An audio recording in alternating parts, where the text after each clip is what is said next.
নিজের ভালোবাসার মানুষটা যখন বড় বোন রেশমিকে বিয়ে করতে এলো, তখন তার সামনে হাত বাড়িয়ে দাঁড়িয়ে রোশনি, আগে আমাদের পাওনা মিটিয়ে দিন, তারপর আপুকে বিয়ে করতে পারবেন। কথাটা বলার সময় মুখে হাসি থাকলেও তার চোখগুলো ছলছল করছিল। আকাশ চুপচাপ দাঁড়িয়ে আছে তার প্রেমিকার দিকে তাকিয়ে। কি হলো দুলাভাই, ড্যাব ড্যাব করে তাকিয়ে আছেন কেন? আমি জানি আমাকে দেখতে আপুর থেকে বড় মনে হয়, তবে আমি কিন্তু আপনার ছোট শালী, মামাতো বোন সুলতানা বলল। কম করে 10,000 টাকা দিতে হবে কিন্তু।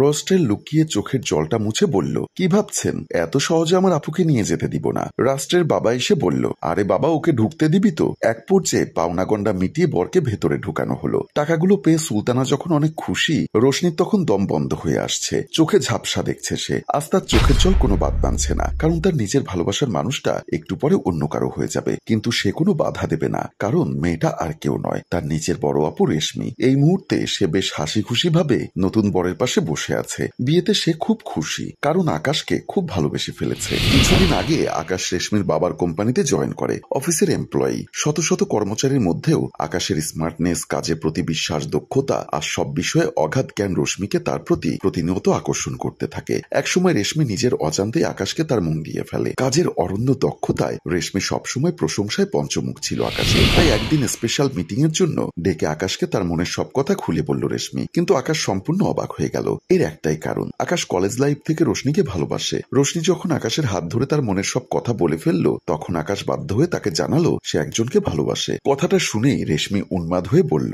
তুমি আর কারো হতে পারো না, তুমি শুধু আমার। আর তোমাকে যদি আমি না পাই, আমি নিজেকে শেষ করে দেব। ম্যাডাম, এসব আপনি কি বলছেন? আমি কলেজ থেকে একজনকে ভালোবাসি, আর মেয়েটাও আমাকে খুব ভালোবাসে। আমি কিভাবে? আর আমি আজ পর্যন্ত যেটা চেয়েছি সেটাই পেয়েছি, আর যেটা আমি পাই না সেটা আমি কারো হতে দেই না। আকাশ, আমি তোমাকে ভালোবাসি ভালোবাসি ভালোবাসি। কথাটা বলেই যখন রেশমি চলে যাচ্ছিল, তখন তার শাড়ির আঁচলটা চেয়ারে আটকে গেল।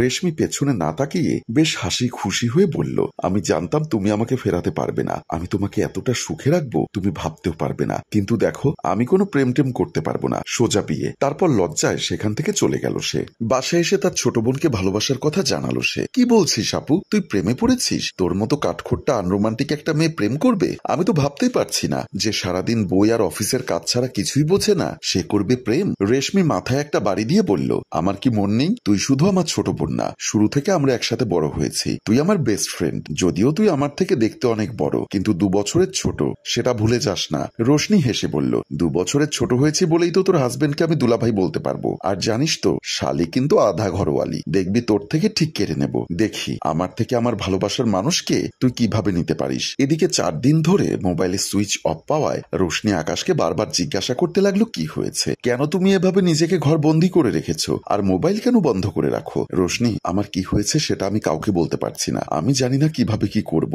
আমরা দুজনে একসাথে সারা জীবন থাকার শপথ নিয়েছি। সব সমস্যা একসাথে মোকাবেলা করব।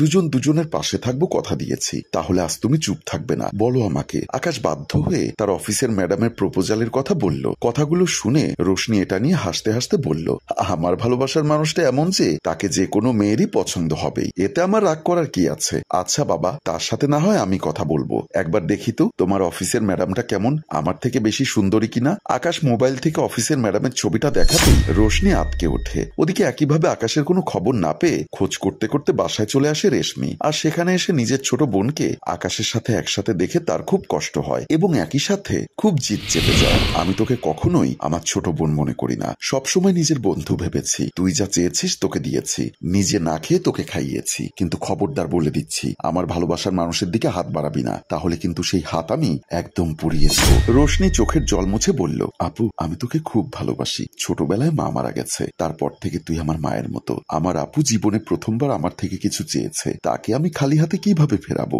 আমার একটুও কষ্ট হবে না, বিশ্বাস কর। আকাশ শুধু তোরই হবে। আমি কখনোই তোর সামনে বাধা হয়ে দাঁড়াবো না। আমি আকাশকে আমার মন থেকে মুছে ফেলবো, গুড এনাফ। কিন্তু তোকে আমি এখানে থাকতে দিব না। তুই এখান থেকে অনেক দূরে চলে যাবি, যত টাকা লাগে লাগুক। তুই কথা দে আমাকে, বল তুই আমাদের বিয়ের পরদিনই বিদেশে চলে যাবি। সবাই জানবে তুই লেখাপড়ার জন্য গেছিস। তোর আর আকাশের ব্যাপারটা যেন বাবাও জানতে না পারে। রোশনি হেসে বলল, আমি এইটুকু করতে পারবো না? খুব পারবো। এদিকে তোর আর আকাশের বিয়ে হবে, আর আমি নিজের ভালোবাসা আর আকাশের সব স্মৃতি হাতের মুঠো ভরে এখান থেকে অনেক দূরে চলে যাব। তোদের জীবনে আমার কোনো ছায়াও পড়বে না। ওকে, 2 দিনের মধ্যে আমি বাবাকে বলে বিয়ের ব্যবস্থা করছি। এদিকে সবাই আকাশের দিকে চেয়ে আছে। বারবার কবুল বলতে বলছে কাজী, কিন্তু আকাশ নিশ্চুপ। কি করবে কিছুই বুঝতে পারছে না। সে যে রোশনিকে খুব ভালোবাসে, জানে না এই মুহূর্তে মেয়েটা কোথায় আছে কি করছে। মেয়েটা যে বড্ড অভিমানী, নিজের বুকটা ফেটে গেলেও কাউকে বলবে না তার কষ্ট হচ্ছে। রেশমির বাবা বলল, কি ব্যাপার বাবা, তোমার কোনো সমস্যা হয়েছে কি? কেন তুমি এভাবে চুপ করে বসে আছো? এমন সময় হঠাৎ রেশমি দাঁড়িয়ে আকাশের হাত ধরে টান দিয়ে তাকে দাঁড় করালো। তারপর সপাট করে একটা চর বসিয়ে দিল সবার সামনে।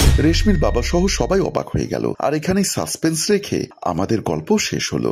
সম্মানিত ভিউয়ার্স, আপনাদের কি মনে হয় আকাশ কি তবে রেশমিকে বিয়ে করবে? তাহলে রোশনির কি হবে? রেশমির জিদের কাছে তবে হেরে যাবে তাদের ভালোবাসা? গল্পটির ভাবনা ও পরিচালনায় অভি, ক্যামেরায় রানা বৈরাগী এবং প্রযোজনায় মঞ্জুর মোর্শেদ। ধন্যবাদ।